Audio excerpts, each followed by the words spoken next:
नमस्कार दोस्तों, stock market studies में फिर से एक बार आपको बहुत-बहुत स्वागत है। तो मैं फिर से आपके सामने एक ऐसे कंपनीज़ के बारे में डिस्कशन करने आया हूँ, जो कंपनीज़ देखा जाए तो मेरे पोर्टफोलियो में इसका कोई भी होल्डिंग्स नहीं है। होल्डिंग्स मतलब एज़ अ लॉन्ग टर्म के लिए कोई भी होल्डिंग्स नहीं है। मैं जब भी इस कंपनी के ऊपर कोई काम किया हूँ, तो एज़ ए स्विंग ट्रेडिंग्स के हिसाब से। तो मेरे हिसाब से एक बेस्ट स्विंग ट्रेडिंग अपॉर्च्युनिटी फिर से एक बार मिल चुके हैं। तो उस स्विंग ट्रेडिंग में ऑब्वियसली ट्रेड तो ले चुका हूँ और मैं आपके साथ यहाँ पे वीडियो बना के इसीलिए शेयर कर रहा हूँ क्योंकि आपको भी पता चले कि अगर किसी कंपनीज के ऊपर ट्रेड करना है और कौन सा टेक्निकली चार्ट पैटर्न के बेसिस में ट्रेड करना है। क्या टेक्निकली चार्ट पैटर्न ही काफ़ी है कोई भी कंपनीज के ऊपर ट्रेड करने के लिए? क्या फंडामेंटल भी देखना जरूरी है? वो सारी चीज़ मैं आपके साथ शेयर करूंगा। तो प्लीज़ इस वीडियो को एज ए रिकमेंडेशन मत समझना, इस वीडियो को एज ए स्टडी पर्पस में देखना। और मेरे हर वीडियो आपको स्टडी पर्पस में इसीलिए मैं बनाता हूँ क्योंकि आप सीखिए, सीख कर काम करेंगे तो आपको कभी भी स्टॉक मार्केट में टेंशन नहीं लगेगा। अगर ना सीख कर किसी की टिप्स लेकर काम करेंगे तो हमेशा आप टेंशन में रहेंगे, रात का नींद भी चला जाएगा। तो मैं जब इस तरीके से बातचीत कर रहा हूँ, मेरे कहने का मतलब है आप सीख कर ही काम करिए। तो चलो देख लेते हैं कौन सा कंपनी है। देखिए आज का जो कंपनी है वो है एक बैंक है। तो बैंक का मतलब बहुत सारे लोग कहेंगे सर बैंक के ऊपर निवेश करना तो रिस्की होगा। देखिए यही तो सबसे बड़ा आपको गलत मतलब गलत इन्फॉर्मेशन है क्योंकि देखिए बैंक तब एक माहौल अच्छा बनाते हैं जब इकोनॉमिकली ग्रोथ होता है। देखिए इकोनॉमिकली जब ग्रोथ होते हैं और उस टाइम में अगर बैंक सेक्टर डाउन में है तो सोचना जब वो रैली करना स्टार्ट करेंगे ना वो रुकेगा नहीं। तो आज हर कोई प्राइवेट बैंक को देखेंगे और साथ ही साथ पीएसयू बैंक को देखेंगे तो हर बैंक में एक बड़ा धमाका होने के लिए वो तैयार हो रहा है क्योंकि इकोनॉमिकली ग्रोथ के हिसाब से देखें तो इंडिया में अपकमिंग 20 तक एक बड़ा सा धमाका आपको देखने को मिलेगा। अभी एक चीज मैं आपको बता दूं कि जो कंपनीज के बारे में यहाँ पे डिस्कशन करने वाला हूँ वो कंपनीज के ऊपर आपको ध्यान इस बेसिस में रखना है कि कंपनी के ऊपर आपका जो इन्वेस्टमेंट है वो इन्वेस्टमेंट 5% से ज़्यादा नहीं होना चाहिए। 5% से ज़्यादा नहीं होना चाहिए क्योंकि आप सारे के सारे पैसा एक कंपनी के ऊपर निवेश मत करिए। हमेशा डाइवर्सिटी मतलब डाइवर्सिफिकेशन करके ही निवेश करना। इसमें आपको रिस्क कैपेबिलिटी जो है वो कम हो जाएगा, मतलब रिस्क कम हो जाएगा और गेन ज़्यादा मिल सकते हैं। तो अभी देखिए बैंक दो अलग कैटेगरीज में होते हैं, एक पीएसयू बैंक और एक प्राइवेट बैंक। तो मैं आज जिस कंपनी के बारे में बात करूंगा वो एक पीएसयू बैंक है। तो इंडिया में जितने सारे पीएसयू बैंक है उसका एक लंबा लिस्ट आपको मिल जाएगा। उनमें से सबसे ज्यादा बड़ा बैंक कौन सा है? State bank of India. उसके बाद जिस बैंक के बारे में बात करूंगा उसका बैंक नाम है बैंक ऑफ बड़ौदा।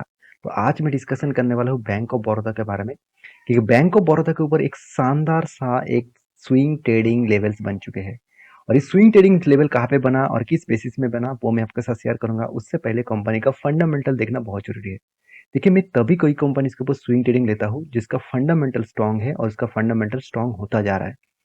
तो रही बात कंपनीज के परफॉर्मेंस का, मैं सबसे पहले कंपनी का डिटेल्स दिखा दूं।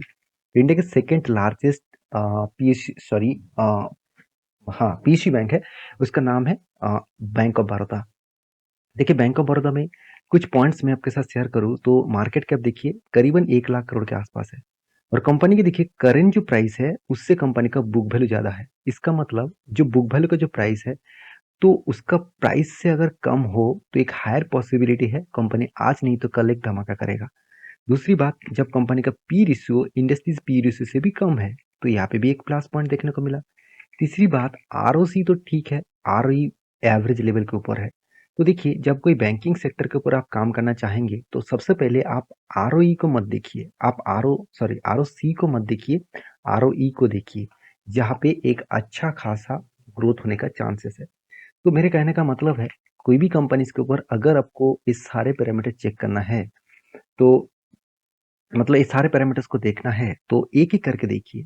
ऐसे नहीं कि कुछ पॉइंट्स को देख लिया और छोड़ दिया, वहाँ पे आपको बहुत ज़्यादा मतलब डाउट फील रह जाएगा। तो आप किसी कंपनी के ऊपर काम करेंगे तो वहाँ पे प्रॉब्लम्स आ सकते हैं। देखिए कंपनी के एनुअल इनकम बहुत शानदार है, 15,000 करोड़ के आसपास है। प्रोमोटर के पास 64% का होल्डिंग्स भी है। जो डेप्थ ऑफ इक्विटी है 12% के आसपास। आप कहेंगे सर पीएसयू बैंक तो बर्बाद होते जा रहा है क्योंकि इस सरकारी बैंक लोन ज्यादा दे देते हैं और वो लोन मार्केट से उठा नहीं पाता है। तो मैं आज बैंक ऑफ बड़ौदा के बारे में इसीलिए बात कर रहा हूँ क्योंकि बैंक ने जिस तरीके से मार्केट से लोन को उठाया, जिस तरीके से एनपीए को कंट्रोल किया, मेरे हिसाब से एक अच्छा परफॉर्मेंस कंपनी कर रहा है। कि देखिए डेटोस डे 0 है, मतलब कोई भी डेटोस डे नहीं है। पैग रेशियो भी 1 के नीचे है। इसका मतलब पैग रेशियो 0.10 के आसपास देखने को मिला है। अभी इस कंपनी के इंटरेस्ट कवरेज के बारे में बात करूँ तो इंटरेस्ट कवरेज कितना है, 1.43 के आसपास है। तो इंटरेस्ट कवरेज भी अच्छा देख मतलब उतना अच्छा नहीं है, मगर कंपनी का पैग रेशियो बहुत शानदार है। क्विक रेशियो भी ठीक ठाक है। ईबिटा मार्जिन भी ठीक है। हाँ, आरओसी आरओई में 3 साल में भी उतना खास परफॉर्मेंस नहीं है। अभी जो पॉइंट्स मैं आपके साथ शेयर करूंगा वो पॉइंट्स बहुत इंपॉर्टेंट है। वो पॉइंट्स क्या है, सबसे पहले मैं क्वार्टरली कंपनी के रिजल्ट दिखा देता हूँ। ध्यान दीजिएगा इस चीज को, बहुत इंटरेस्टिंग होने वाला है। क्योंकि देखिए आज तक की कंपनी का जितना सेल्स है वो सेल्स इस बार हाईएस्ट सेल्स है, 28,000 करोड़ का। कंपनी के यही क्वार्टर मतलब 2 साल पहले, 3 साल पहले कोविड के टाइम में कंपनी का सेल्स देखेंगे तो 18,000 करोड़ था। इसका मतलब 10 करोड़ ज्यादा प्रॉफिट कंपनी से 3 साल में बढ़ा चुके हैं। यहाँ पे तो ठीक ठाक था। कंपनी इंटरेस्ट भी पेमेंट किया और उसके साथ एक्सपेंस को भी कंट्रोल किया, और सब कुछ करने के बाद कंपनी इस बार हाईएस्ट प्रॉफिट जनरेट किया। हाईएस्ट प्रॉफिट मतलब पिछले कुछ जून के क्वार्टर्स के बारे में बात करूँ तो ध्यान दीजिएगा, जून में 21 में जून में कितना था, 1200 करोड़ का टोटल प्रॉफिट था। वहां से बढ़कर हो गया 2022 में कितना, 1900 करोड़। और इस बार तो सारे हद पार कर दिया, 4000 करोड़। और सबसे अच्छी बात क्या है जानते हैं, पूरे के पूरे सालों में जो क्वार्टर्स आए थे वो सारे क्वार्टर्स को कंपनी अच्छी तरीके से बीट किया, और किस लेवल्स में कंपनी ग्रोथ किया आप देख सकते हैं। और मेरे कहने का मतलब ये है, कंपनी का जो रिजल्ट पब्लिश हुआ था वहां पे एक चीज आप ध्यान से देखेंगे, कंपनी ने किस तरीके से खुद का जो प्रोविजन है उसको कंट्रोल में लेके आया। अभी प्रोविजन के बारे में बात करूँ तो टैक्सेशन के बारे में बात करूँ तो आप ध्यान दीजिएगा, जो पहले जो प्रोविजन था कितना, 67,000, उसमें कंपनी का प्रोविजन इस बार बढ़ चुके हैं। कोई बात नहीं, प्रोविजन बढ़ा है। अभी देखना है एनपीए क्या किया है। तो नेट एनपीए के बारे में बात करूँ तो कंपनी का जो एनपीए का जो परसेंटेज है वो मैं आपको दिखा दूं, तो ध्यान से देखिएगा। पिछले सालों में क्या था, 1.58। अभी एनपीए क्या बना, 0.78। पिछले क्वार्टर्स में क्या था, 0.89। इसका मतलब क्वार्टर क्वार्टर बेसिस में भी कंपनी एनपीए को कम किया, और ईयर ऑफ ईयर बेसिस में भी एनपीए को कम किया। अभी एनपीए होता क्या है, जितने सारे अभी जो इस वीडियो को देख रहे हैं जितने सारे लोग, उनको अगर मेरे वीडियो फर्स्ट टाइम आप देख रहे हैं तो एनपीए के बारे में शायद आपको पता ना हो, तो मैं आपको बता दूं। एनपीए का मतलब है नॉन परफॉर्मिंग एसेट। अभी नॉन परफॉर्मिंग एसेट क्या है, देखिए बैंक मान के चलिए, बैंक का काम क्या है, बैंक बहुत सारे लोगों को, बहुत सारे कॉर्पोरेट को लोन देते हैं। तो लोन जब वो बांटते रहते हैं तो उनमें से बहुत सारे लोन डिफॉल्ट भी हो जाते हैं, मतलब बहुत सारे लोन मिटा नहीं पाते। मान के चलिए यहाँ पे 2 लोगों ने लोन नहीं मिटाया, कुछ पैसा मिटाया और बाकी पैसा वो दे नहीं पाया क्योंकि उसका बिजनेस बंद हो गया। उसका बिजनेस बेकार हो गया, खराब हो गया, उसका लॉसेस हो गया, इसलिए उसका पैसा हाथ में नहीं है।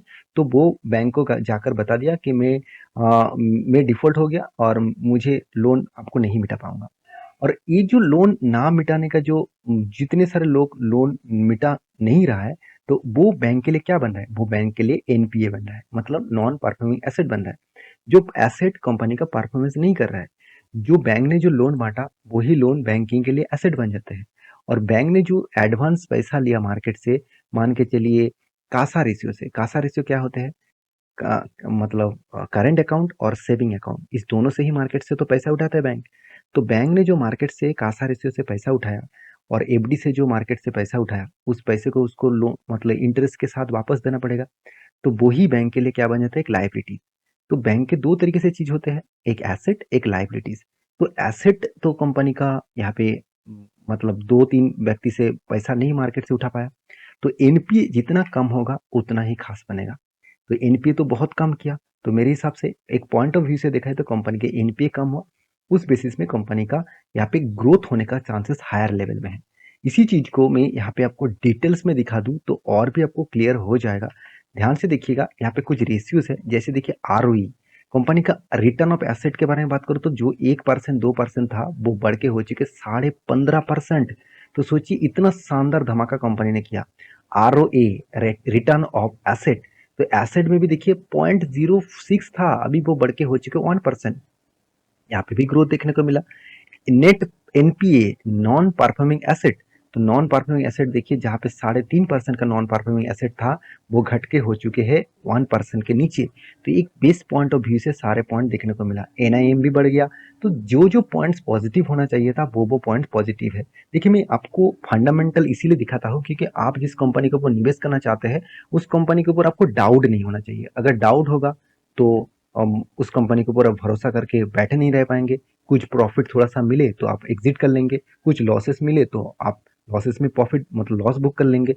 तो मेरे कहने का मतलब है, अगर कंपनीज के ऊपर पोटेंशियल है, कंपनी के ऊपर अगर ग्रोथ है, ग्रोथ होने का चांसेस है, तो उस कंपनी का अगर फंडामेंटल ये बता रहा है कि अपकमिंग कुछ ईयर्स में उसका ग्रोथ और भी ज्यादा होने वाला है, तो उस कंपनी के ऊपर डरने का क्या बात है। तो डर को तो दूर करके ही आपको काम करना पड़ेगा। दूसरी बात देखिए, CAR, कैपिटल एडुकेशन रेशियो, इसको कहा जाता है कि आरबीआई के रूल्स के हिसाब से 9% के ऊपर किसी भी बैंक के पास पैसा होना चाहिए। तो इस कंपनी ने, इस बैंक ने कितना रखा, 16.5%। अच्छी बात है ना, डबल के आसपास रख दिया। कॉस्ट ऑफ लाइबिलिटी देखिए, लाइबिलिटी हमेशा कहा जाता है कि 3.5% के ऊपर नहीं होना चाहिए। तो छोटा सा ऊपर है, कोई बात नहीं। कंपनी का लाइबिलिटी, मैं अभी एसेट लाइबिलिटी आपको समझा चुका हूँ। तो लाइबिलिटी मतलब कंपनी को पैसा देना पड़ेगा। पैग रेशियो तो एकदम ना के बराबर है। तो सारे पॉइंट कंपनी के फ्लेवर में देखने को मिला। अभी मैं इस कंपनी के बारे में और एक पॉजिटिव पॉइंट बता दूं। अगर आप गूगल में सर्च करेंगे तो एक मनी व्यूज करके साइट आपको दिखेगा। यहाँ पे आपको लिखा गया है कि टॉप मोबाइल बैंकिंग एप्स। देखिए, बैंक ऑफ बड़ौदा का जो एप्स है ना, वो मेरे हिसाब से सच में खतरनाक एप्स बनाया, जो आज तक एचडीएफसी बैंक ने भी बना नहीं पाया। तो एचडीएफसी बैंक का मैं एप्स यूज किया हूँ और बैंक ऑफ बड़ौदा का भी एप्स यूज किया हूँ। बैंक ऑफ बड़ौदा ने जिस तरीके से एप्स को मॉडिफिकेशन किया, जिस तरीके से एप्स को बनाया, मेरे हिसाब से बेस्ट है। तो आप कहेंगे सर फिर भी देखिए, नंबर 1 में तो कोटक बैंक का मोबाइल एप्स दिखा रहा है, नंबर 2 में एचडीएफसी क्यों दिखा रहा है, क्योंकि ज्यादा से ज्यादा कस्टमर उसके पास है। तो उसकी हाई लेवल कैटेगरीज के कस्टमर्स है और वो ज़्यादा से ज़्यादा मोबाइल ऐप्स यूज़ करते हैं। देखिए, पीएसयू बैंक क्या होते हैं ना, पीएसयू बैंक में ज़्यादा से ज़्यादा गाँव के लोग, मतलब जो अर्बन एरिया में है, सॉरी जो रूरल एरिया में है, वो लोग पीएसयू बैंक में अकाउंट ओपन करते हैं। तो वो लोग बैंक में सीधा जाकर ही पैसा जमा करते हैं, बैंक से ही विथड्रॉ करते हैं। कोई भी नेट बैंकिंग बहुत कम लोग यूज़ करते हैं, तो इसलिए रैंकिंग वाइज उसका नाम तो नीचे आएगा ना। तो देखिए, इवन जो एसबीआई का है, उसके बाद देखिए एक्सिस बैंक, इसका मतलब जितने सारे प्राइवेट बैंक है उसके साथ साथ एक पीएसयू बैंक है। इस सारे बैंक के बाद जिस बैंक के नाम आपको दिखेगा, आप देखेंगे तो ध्यान से देखना, बैंक ऑफ बड़ौदा। तो बड़ौदा आप देख सकते हैं ई कनेक्ट प्लस। इसका मतलब पीएसयू बैंक में जितने सारे बड़े बैंक्स हैं, उनमें से एसबीआई तो लार्ज है। उसके बाद जो बैंकिंग का नाम देखने को मिल जाता है उसका नाम है बड़ौदा एम कंटक प्लस। तो इसका मतलब बैंक ऑफ बड़ौदा का एप्स बहुत स्ट्रांग है। मैं खुद यूज करके देख चुका हूँ, बहुत अच्छा है, बहुत अच्छी तरीके से काम भी किया जाता है। मैं आप कहेंगे सर मुझे ऐप्स के बारे में जानने से क्या फायदा। देखिए, कस्टमर को अगर सर्विसेज अच्छा मिले तो ही कस्टमर उस कंपनी के ऊपर जाएगा, तो ही कस्टमर उस प्रोडक्ट को खरीदारी करेंगे। अगर मान के चलिए ज़ोमैटो और डंज़ो और साथ ही साथ स्विगी, इस तीनों कंपनी में अगर आप यही सर्च करेंगे ना, इस तीनों कंपनी आपके शहर में है, तो जब कोई प्रोडक्ट मतलब कोई भी खाने का चीज़ आप ऑर्डर करेंगे, तो आप सबसे पहले ये प्राइस चेक करेंगे कि ज़ोमैटो कितना ले रहा है, डंज़ो कितना ले रहा है और स्विगी कितना ले रहा है। अगर तीनों में रेट में अगर देखा जाए कि सबसे ज़्यादा सस्ते में आपको स्विगी आपको डिलीवरी करेंगे, तो क्या आप डंज़ो और ज़ोमैटो से ऑर्डर करेंगे? बिल्कुल नहीं ना। तो यही बात आपको समझना पड़ेगा, कस्टमर सर्विसेज के ऊपर जो जो कंपनी काम कर रहा है, वो सर्विसेज अच्छा देंगे तो उसका फायदा डायरेक्टली उस कंपनी को मिलेगा। तो कंपनीज के जो बाकी परफॉर्मेंस है वो आपको दिखा दूं। कंपनी का बैलेंस शीट देखेंगे तो कंपनी रिजर्व किस लेवल में हद तक पार कर दिया, आप देख सकते हैं। 7,400 करोड़ 2014 में था, वो बढ़ते बढ़ते आज कितना बना, 1 लाख करोड़। 1 लाख करोड़ के आसपास रिजर्व बन चुके हैं। तो सोचिए किस लेवल में कंपनी ग्रोथ किया है। 7,400 से कंपनी बढ़ के हो चुके हैं 1,04,000 करोड़ तक। और कंपनी का बोरिंग्स भी देखिए, जहाँ पे 6,900 करोड़ के आसपास बोरिंग्स था, वो बढ़ के हो चुके 13,42,000 करोड़। तो आप कहेंगे सर इतना बड़ा कर्जा कंपनी ले लिया, कंपनी तो अभी बंद होने वाला है। देखिए, इसीलिए मैं सबसे पहले आपको कंपनी का एनपीए दिखा चुका हूँ। कंपनी कर्जा लेने के बाद मार्केट से इतना पैसा उठा पा रहे थे, इसका मतलब मैनेजमेंट बहुत स्ट्रांग हो चुके हैं, बहुत स्ट्रांग। तो मैं इस कंपनी के ऊपर तो बहुत बुलिश हूँ क्योंकि इसका फिक्स एसेट भी देखिए किस तरीके से ग्रोथ हुआ। जहाँ पे 2,800 करोड़ था, वहां पे बढ़ के हो चुके 9,000 करोड़ के आसपास। तो उसके साथ साथ कंपनी का कैश फ्लो भी देखेंगे तो कैश फ्लो में एक चीज़ आपको हमेशा नेगेटिव तो दिखेगा क्योंकि बैंकिंग सेक्टर है। आपको जो पॉइंट्स मैं आपको दिखाऊँगा यहाँ पे वो है कंपनी का फिक्स एसेट परचेज। कंपनी इस बार 900 करोड़ के आसपास फिक्स एसेट को परचेज किया। तो कंपनी के ऊपर इन्वेस्टर क्या कर रहा है वो देख लीजिए। एज ए इन्वेस्टर प्रोमोटर से बाद ध्यान दीजिएगा इस चीज को।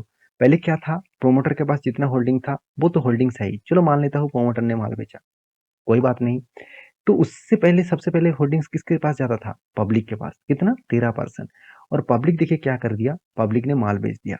और इसका फायदा किसने उठाया, देखिए एफआईएस और डीएस ने उठाया।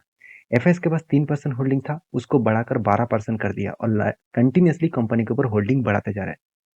क्या आपको क्या लग रहा है, क्या इंस्टीट्यूशन बेवकूफ है? वो खुद का होल्डिंग इस कंपनी के ऊपर बढ़ा के क्या मजा लेने वाले हैं? क्या उसको लॉस हो वो लॉस में बैठे रहेंगे? ऐसे बिल्कुल नहीं। डीएस ने भी देखिए 11% से होल्डिंग को बढ़ाकर 15% कर दिया। इसका मतलब इंस्टीट्यूशन को पता है कि उसको कहाँ पे खरीदना है और कहाँ पे बेचना है। तो हम लोग यही गलती करते हैं कि जब अपॉर्चुनिटी मिलते हैं हम लोग बाई नहीं करते हैं, और जब प्रॉफिट बुकिंग का टाइम होता है तब हम लोग बाई करते हैं और उस वहां से लॉसेस हो जाता है। तो रही बात चार्ट पैटर्न्स का, ध्यान से इस चीज को देखना। तो एक चार्ट पैटर्न यहाँ पे क्रिएट हो चुके हैं। वो क्या बना, एक शोल्डर कम हेड कम शोल्डर बना। तो शोल्डर कम हेड कम शोल्डर बना, और ध्यान से एक चीज को देखना, यहाँ पे वो शोल्डर कम हेड शोल्डर को ब्रेकआउट भी किया। और ब्रेकआउट कहाँ पे किया, इस कैंडल ने ब्रेकआउट किया और इस कैंडल ने कंफर्मेशन कर दिया। तो मेरा एंटी इस लेवल के ऊपर है। और उसके बाद देखिए करेक्शन भी हुआ। तो आपको लग रहा है कि यहाँ से बिग क्रैश होगा, हो भी सकता है, ऐसे नहीं कि मैं 100% आपको गारंटी दे रहा हूँ कि यहाँ से ही रॉकेट बनेगा, परफॉर्मेंस देगा, ऐसे बिल्कुल नहीं। जिस तरीके से परफॉर्मेंस दिखाया है कंपनी ने, मेरे हिसाब से थोड़ा सा करेक्शन होने के बाद वो अच्छा खासा प्रॉफिट दे सकते हैं। अगर प्रॉफिट दे अगर प्रॉफिट दे इस रेंज का, यहाँ पे जो रेंज बना है इस रेंज का अगर प्रॉफिट दे तो ऑलमोस्ट आपको 82% का प्रॉफिट मिल सकते हैं, जो टारगेट निकल के आ रहा है करीबन 361 के आसपास। तो मैं तो बुलिश हूँ, मैं तो इस कंपनी के ऊपर ट्रेड ले चुका हूँ। आपका क्या राय है जरूर कमेंट्स करना। और हाँ, मैं रिक्वेस्ट करूंगा, फिर से रिक्वेस्ट करूंगा, बार बार करूंगा, इस वीडियो को प्लीज रिकमेंडेशन मत समझना, कोई टिप्स मत समझना कि सर ने बता दिया, सर ने खरीदारी कर ली है, मैं भी खरीदारी कर लूंगा। देखिए मेरा रिस्क लेने का कैपेबिलिटी अलग है, आपका रिस्क लेने का कैपेबिलिटी अलग होना चाहिए। उसके साथ साथ में कौन सा लेवल में एंटी कहाँ पे एग्जिट करना है मुझे पता है, और आपको शायद एग्जिट का रूल्स पता नहीं है। तो प्लीज एक बार रिसर्च करके काम करना। इस तरीके से इन्फॉर्मेशन आपने पहले इस तरीके से चार्ट पैटर्न के ऊपर काम कर चुके तब काम करना, पहले रिसर्च करके ही काम करना। किसी भी बाय एंड सेल का मेरा रिकमेंडेशन नहीं है। तो मिलते हैं नेक्स्ट वीडियो में। वीडियो अगर अच्छा लगे तो प्लीज़ एक लाइक जरूर कर देना और दोस्तों के साथ भी शेयर करना, शायद उसको भी सीखने को मिले, क्योंकि हर कोई सीखेंगे तभी इंडिया का ग्रोथ होगा। मिलते हैं नेक्स्ट वीडियो में, तब तक के लिए अच्छे से रहिए, अपने ख्याल रखिए, धन्यवाद।